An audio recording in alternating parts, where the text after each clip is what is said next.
Hello, beautiful early arrivals. I'm just going to let other folks enter and we'll get started in just a couple minutes. Okay, awesome. I'm going to get us rolling, but if people come in a little bit late, they'll be able to catch up, I'm sure. Again, thank you so much for coming. For those of you who don't know me personally, my name is Jeremy N. Smith, and I am a journalist, an author, a consultant, and a coach. And you can find out more about those different hats I wear and the projects I pursue and support on my website, jeremynsmith.com. And if you go to that homepage of that website, at the bottom, there's a sign up for my newsletter, which lets you get news of events like this. So that's enough out of me for now. And I know I'm going to share a lot, and some of you are very studious, and I encourage, of course, taking notes. But if you want a cheat sheet on you, me, and AI, I'm actually going to share a 2-page PDF with the main things that I'm hitting in this talk and the main examples I'm using, at least in brief. So if you're on this talk, you should be able to get that PDF. I'll throw it into the chat in the course of it. If you're watching this later, contact me and I'll get that doc to you that way. So, what is AI? We're talking about you, me, and AI. I've talked about me. What is the AI end? So, what it looks like in many cases in the past year is something like this. Here's ChatGPT, here's Claude, here's Humata, here's Bard, which is Google's product. And most of these interact like a chat, like a text chain where you say something and it says something back and you're texting back and forth with each other. Some of them you can include docs. You can see Humata is going to be you're giving it PDFs and the like, and that's going to be your way of interacting. You can see that little paperclip sign by ChatGPT in certain versions of ChatGPT. You can add docs to it, and that's true amongst other programs too. These are just four. These are where most of my experience and examples come from, but there's lots of others too. I should say it's not always just typing. Sometimes you're going to talk to these programs by talking, just like you might like Siri or Alexa. So there's different ways of interacting, and you can do with pictures too. We won't get too far into the weeds, but just to give you a sense, the main way most people interact with them is typing something back and forth. So, what are these? These are under the hood, there's something called large language models, sometimes called LLMs. And a large language model, in very brief, I'm not going to be too technical, scrapes every single word, image, sound, etc. it can find on the internet and beyond and looks for patterns in them and then responds with its own combinations of letters, pixels, notes in response to your prompts, and they make these surprisingly seamless new pieces of work, new responses from the mix of everything it's got in its database and your prompt.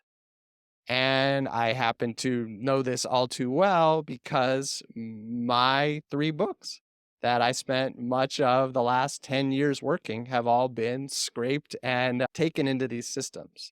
And this is a philosophical dilemma. It's also a legal dilemma, but I'm not going to get too far into that fight and the ethics and my feelings about it, at least in this part of the conversation. If that's something you're really interested in the Q&A part, have at it. I certainly have plenty to say. Instead, I'm going to share how I'm using these tools that I've used me.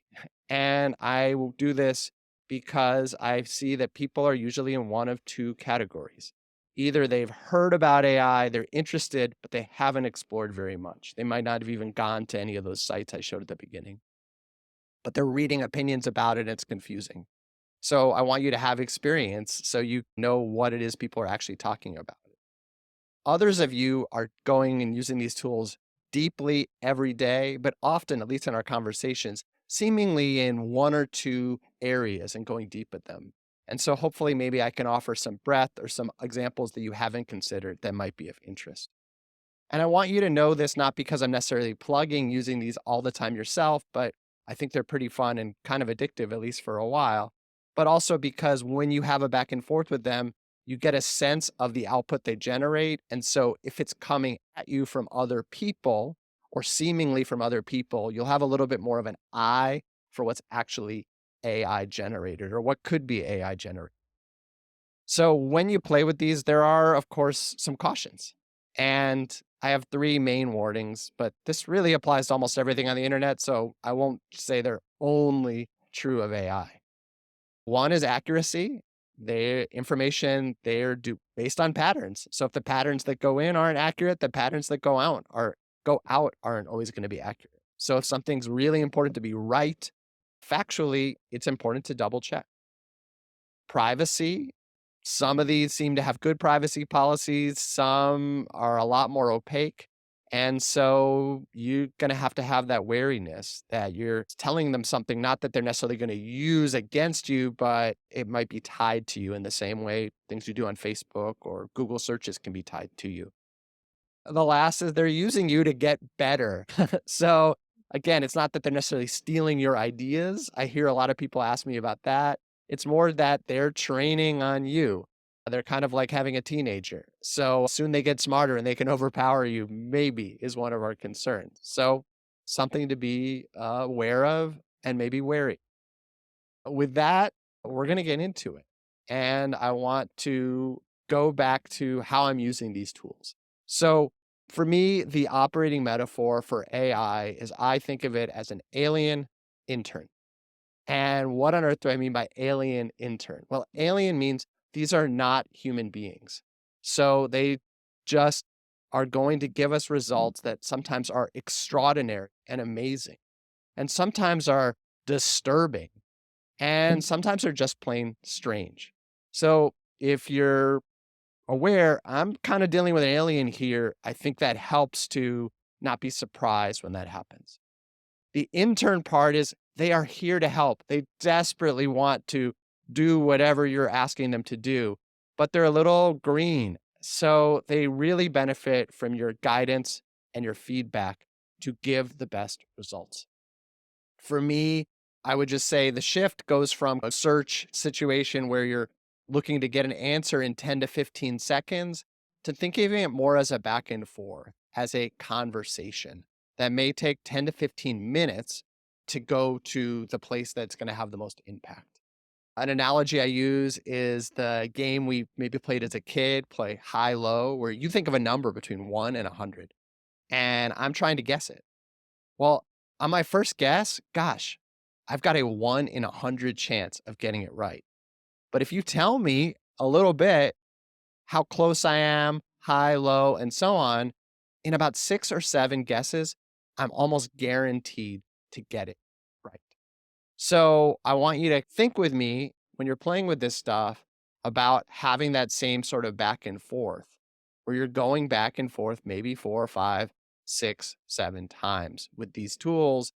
And what's cool about that conversation aspect is that you're putting much more thought yourself and more of yourself into it.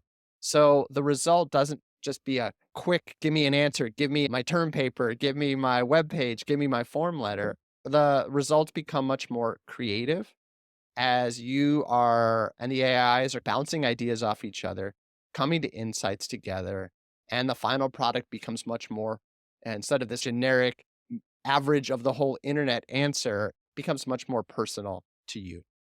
So, with that metaphor in mind, I'm going to dive into 4 broad categories and 21 specific ways I'm using AI. And then we're going to get into how you're using it and how it impacts you. So, first category of 4, communications. Number 1, editing. So, editing just means, hey, I've got something, some piece of writing. Can you help me edit it? And it says, sure, I'd be happy to. So, great, useful, fine. But again, I like to get into conversation. I'm an experienced writer and I don't get a ton, I get some benefit from this work editing me. But I also, as a consultant, often get hired to edit other people's work. And I want it not just edited, but edited in a specific way. And for me, I'm really taken with the elements of style, this classic style guide by Strunk and White. And I just say, hey, can you provide a suggested edit that follows the style guidelines of Strunk and White? I don't explain more. And it says, sure, I've heard of that. I know what you mean. Make it concise, direct, free of needless words. And we go back and forth from there. And I might notice, hey, it's close, it's getting better, but intern, I might need to say, this still has jargon and needless words. It's better, but it still has a problem. And I can give that feedback and it says, okay, I hear you. Here's a more concise and jargon free edit. And that lets me spend more of my time doing the heavier lifting, where I'm able to grapple with my clients' sort of big ideas and what's at play there rather than work on just making it work on a sentence. So, number two, summarizing. As a reporter and writer, gosh, I read so many articles, so many books, but you can't always read everything all the time. And sometimes you don't want to. And summarizing means you can just throw in a PDF and ask for the gist. So, here's an example 60-page doc about increasing diversity in the political system and broader community where I live in Missoula, written with a lot of academic language, 60 pages long. I can throw it in and say, what were the findings? And the program will say, here's a paragraph, here's the main findings. This particular program, this I think was Humata, gives me page numbers in the PDF so I can go back and see where it's referring to. Fine, those are the findings.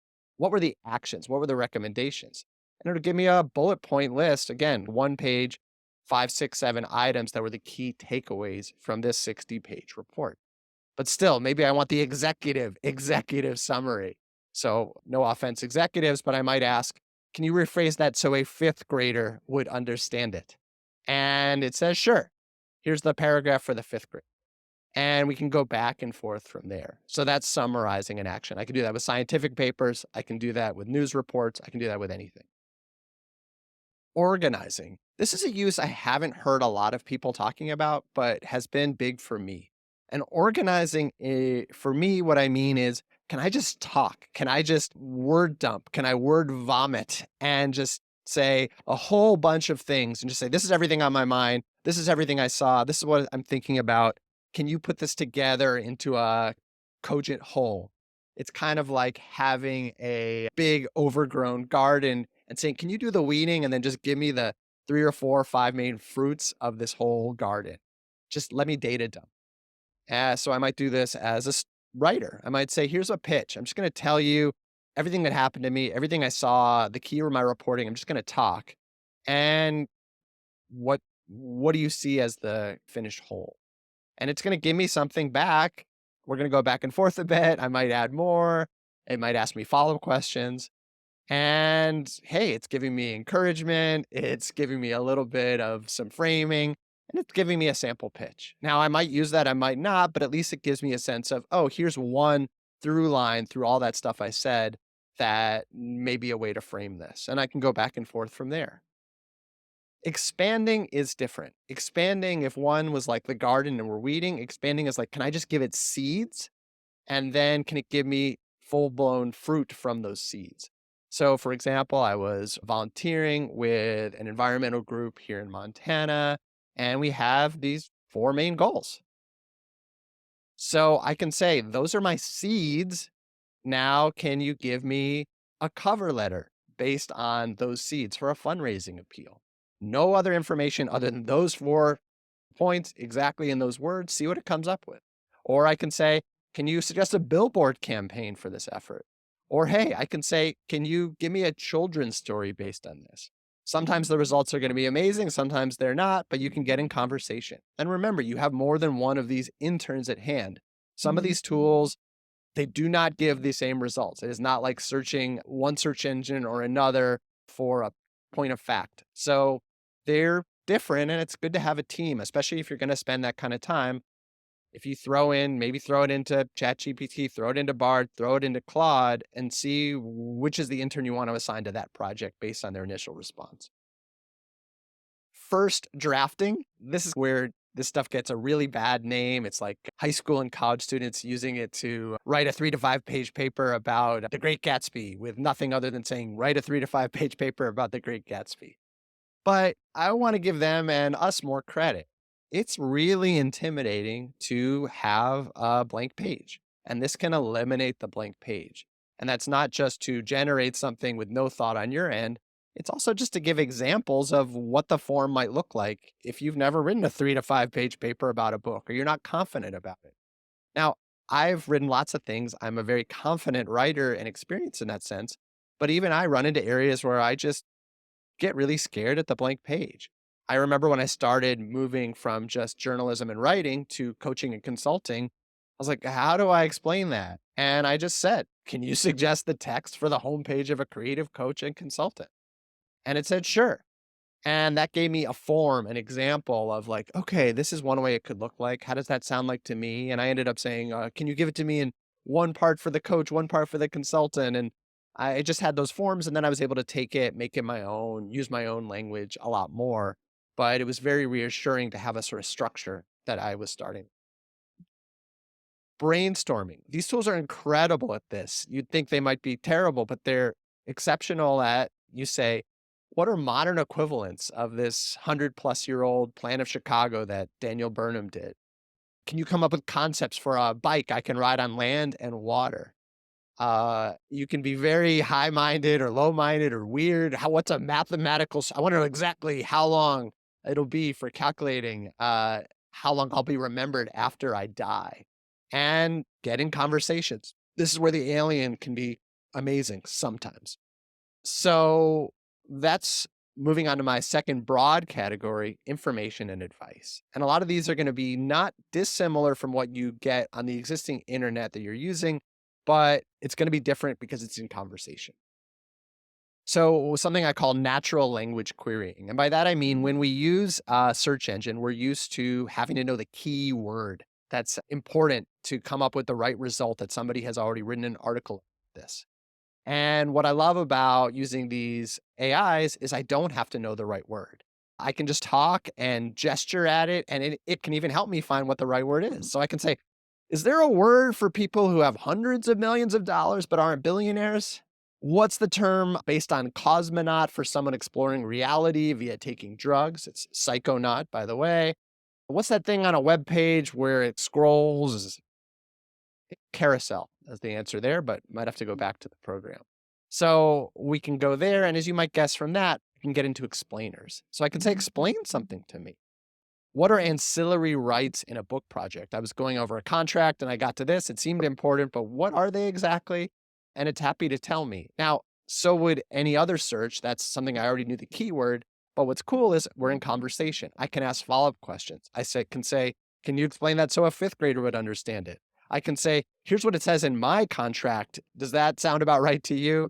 And we can go back and forth from there.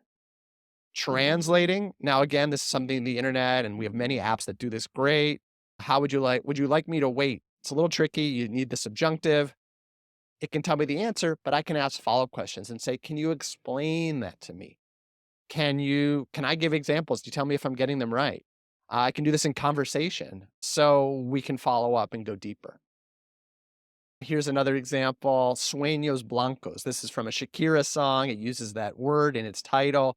I know enough Spanish to translate that. That means white dreams, but I don't know what white dreams means. So I can just ask, it explains it, and then I can say, can you give me an example? And here, gives me example dialogue in English and in Spanish. So I can follow up and be in conversation. Similarly, building on that, you can get tutoring. So sticking with Spanish for a minute, can I just chat? I can do that via voice and we'll talk and I'll have a Siri or Alexa-like conversation. I can focus on a specific area. I can focus on a specific domain. All of these you're going to actually find in something like Duolingo, but I can be so specific in a way that one of these pre-built programs never could be.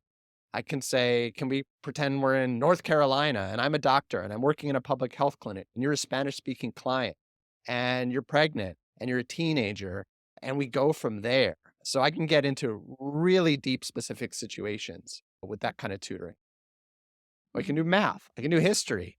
I can do driver's ed test. This last one is a real example. I was working with a couple brothers who'd come to the United States from Tanzania, and they were trying to take the driver's ed test, and Swahili was a lot stronger language to them than English. So off we were with some help from these programs. Legal advice? Okay, a little risky sounding, but hey, you can hire someone later, but it's nice to be a little bit more versed with some answers before you go into the professional. And maybe you get an answer that sounds satisfying enough to you. And at least you're informed and you can say, can you write a contract that accomplishes these things? And it'll give you a decent draft.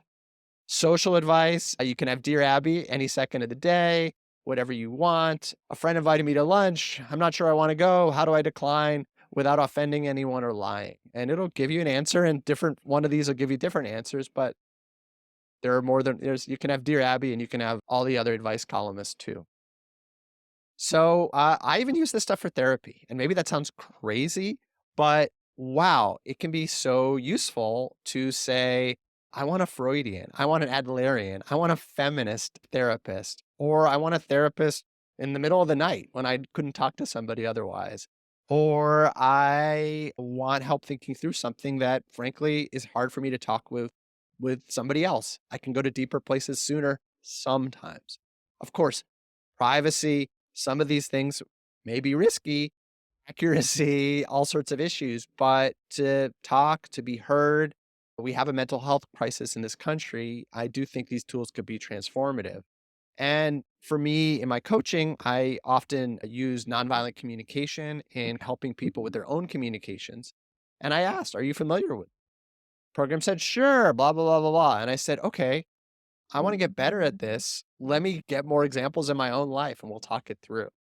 And sure, said, happy to do it. Let's start with a situation where you experienced a conflict or negative feelings. Okay, off we are.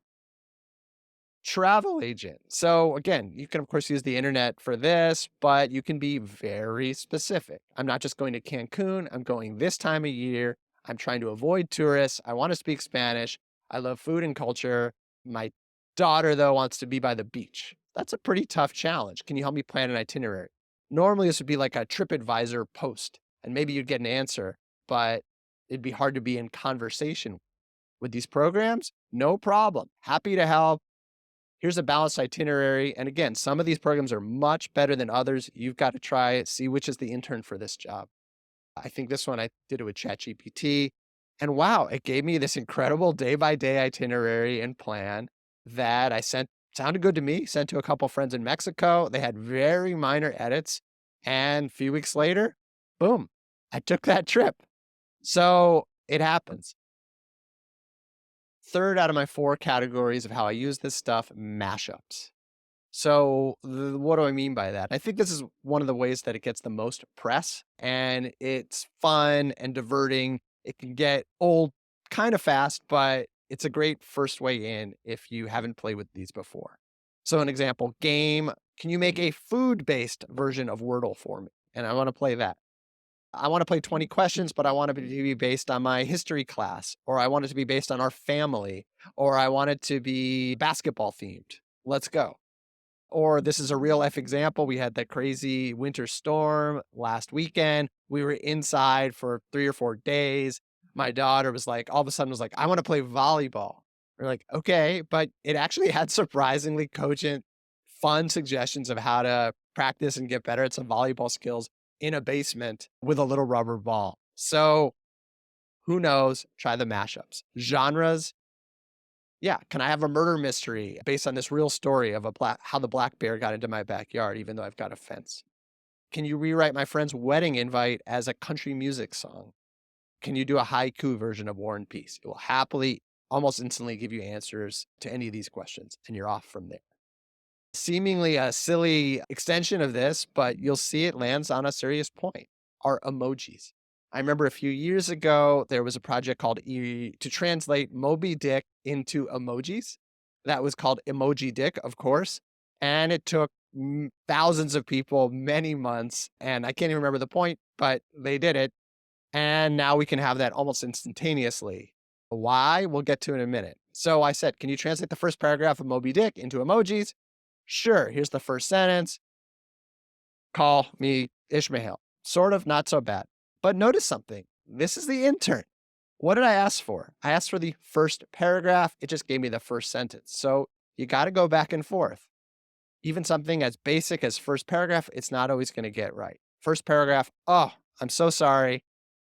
Here's the first paragraph. Here's a translation of that. So there's a little bit of the intern at play. But what about this emoji stuff? Well, I am a coach too. And one thing I really do with a lot of clients is I encourage them to not just have a to do list, but have a list of accomplishments, have a to done list, and to take credit for the things that they've already done in the week. So they kind of know that they stand on their own shoulders and they're not just starting from scratch or having deficiency week by week. And that can be an attitude shift and can make a lot more things possible. So to enhance this, I not only ask them to do that, but I have this tool I developed for some of them that I call accomplishment spiffying. I could probably have a better term for that. I should probably talk to these AIs. But accomplishment spiffying basically takes a normal to task list that you've done, and makes it into sort of a hype reel, like the videos they play before a concert or a basketball game. So I developed this in conversation with one of these programs. We went back and forth, and we ended up with something where I can give it an input like this. Couple items a client did. They made a slide deck for a presentation. They had a dinner. They send me that. And the output becomes a day of achievements, crafting the tapestry of success, created a dazzling deck for Zircon, extended a hand like a digital explorer seeking treasure, the dinners, symphony of logistics with the grace of ballet, made an email. And yeah, okay, it's silly, but it's true. They actually did all these things. And if they can see themselves in their best self, their highest accomplishment self, not just their, I didn't do this, I didn't do that, my day is bland and boring, I found that it can be transformation. So that's an example of something as silly as emojis becoming impactful in people's lives. I'm going to get out of my way soon, get to your examples and our conversation, but I want to do the fourth category, the last category, etc. And these can be everything else under the hood. So one example would be coding. I'd say about half of the power users of these programs, the people who are in them every day, are using them for code. And that's because they're incredible at writing programming. And so I remembered, for example, a game I played on math team as a middle school student called 24. And in 24, you get four numbers between 1 and 9, and you are trying to combine them in some way that equals the number 24 and see who can do that the fastest. So here we have 7, 6, 3, 9. Right. 7 times 3 is 21, plus 9 is 30, minus 6 is 24. Okay, did it. Yay. So could there be a program, a game that does that for me? Explained it to one of these programs and said, "Can you make a game version of it?" And it said, "Sure." And it did. And then I said, "Can you make it graphical?" And it said, "Sure." And it did. And then I said, "Can you have a countdown clock for 60 seconds? Can you tally how many I got right? Can you even add a thing that gives me what an answer for the last one I didn't get is? And can you also double check that there is an answer to the four numbers you randomly generate? Because there isn't always a combination that equals 24, and even get error messages sometimes. And we went back and forth in conversation. And every time it was able to solve its own errors or add the features I wanted. I did not a single line of writing myself. I'm able sort of to read code, but not really. And so this is an example of the output that it gave me. I'm very experienced as writing, but I could understand via this, by analogy, people that don't feel as confident in writing or English isn't their first language, when it can have a fluid, compelling note or letter or proposal seemingly by magic, by just sort of back and forth with conversation, how powerful that could be. Another example, totally different realm, would be drawing, illustrating. I remember I asked, "Can you draw an image of Popeye as a Buddha?"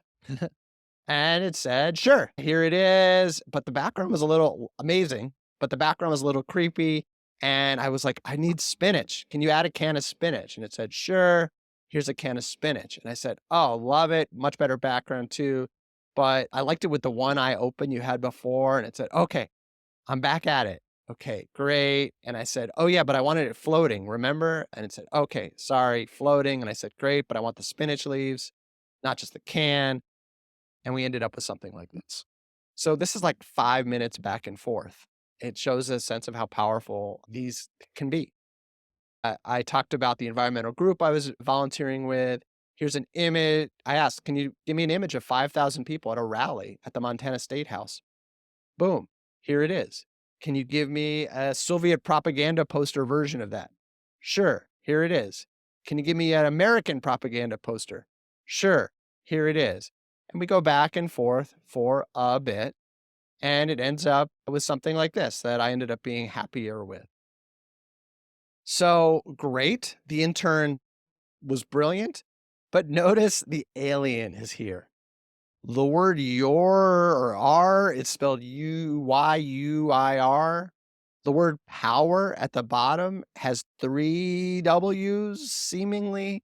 So there's definitely some alien thumbprints on this, and you're gonna get some weird stuff, or things that are 98% exactly what you want and 2% alien. And, figuring out how to live with that is an ongoing thing. So that leads me on my last landing area I wanted to share with you, using these programs to explore their own uncanniness. And so, quick example, I was going back and forth with them, one of them about grammar, and I realized whatever I was saying, I wasn't sure if it was giving me the right answer or just agreeing with me at a certain point. And I said, I'm wary. You seem to agree with whatever I say. And the program shot back, oh, you're right. I'm sorry. I was too agreeable. I'm going to be more objective going forward. Let's try this again. And I said, great, but wait, uh, you're agreeing with me about not always agreeing with me. And the program said, ah, you're right. That's ironic, isn't it? I'm going to try to get better. I'm going to be more logical. I'm going to be more objective. I'm going to do this going forward. And I just started to get the goosebumps raised here. And it just felt like this feels manipulative. I feel like I'm teaching you how to play me even better. And I'm worried. And what did the program say? You raise a fair point. My over the top, humble, and apologetic tone could be manipulative. I don't actually experience emotions. And feel free to keep providing feedback. At this point, I just got so freaked out. I closed everything. I ran away. I went outside and put my head in the snow. So you're going to have to navigate that too when you're playing with these things. And it's good to be aware of them if they're coming at you, whether you're choosing to play with them or not. So that's my journey over the last year of these programs existing, the places I've gone. I know I went real fast, and I'm going to introduce you to the alien intern. You've got a little sense of them now.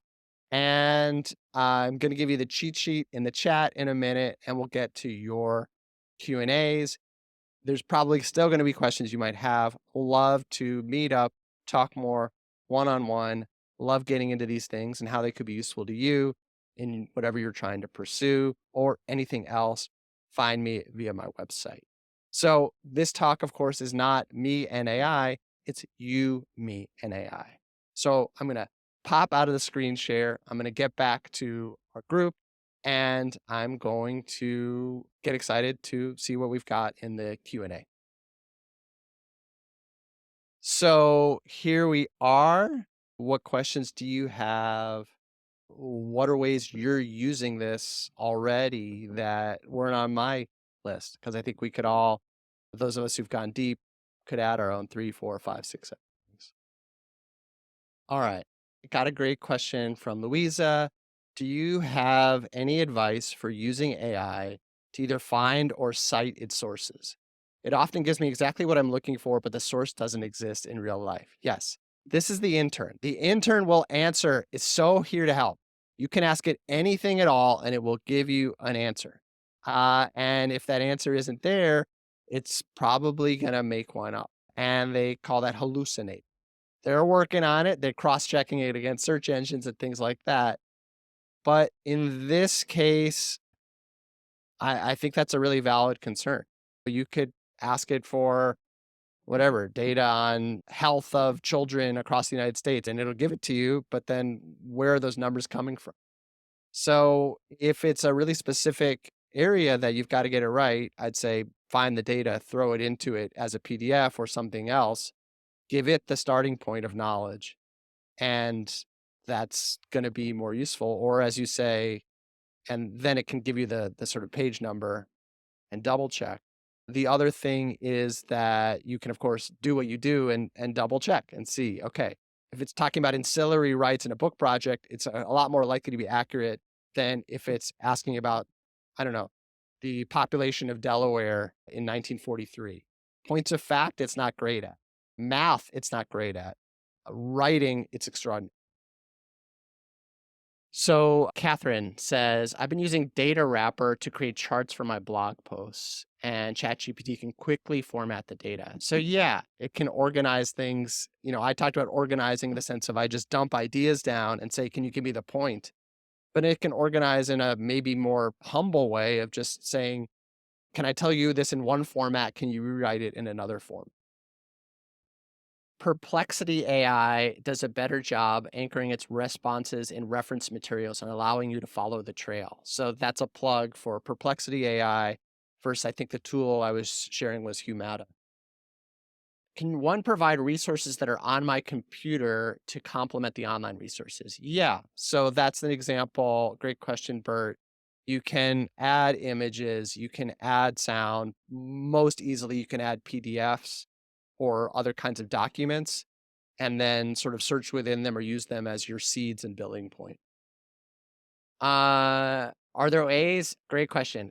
Are ways AI can help me manage and respond to email? So such a delicate balance because I definitely see a world where most of our email back and forth is happening between our AIs rather than ourselves. And certainly things like scheduling, which can be such a pain. Even like, where are we going? Oh, I guess we're going to Cancun. Where's the meeting going to be? We talked it out. We figured it out. If you guys really have a better idea, but look at all the logistics we did for you.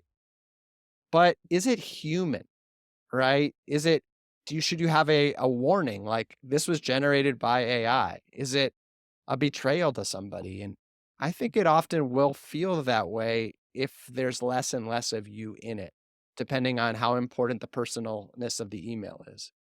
So you want to be efficient, but you also want to be human and caring. So I think it depends on, does it matter that you in your full personality are responding to this, or is it more of a logistical question and answer? That would be partly where I would draw that line in kind of the responses.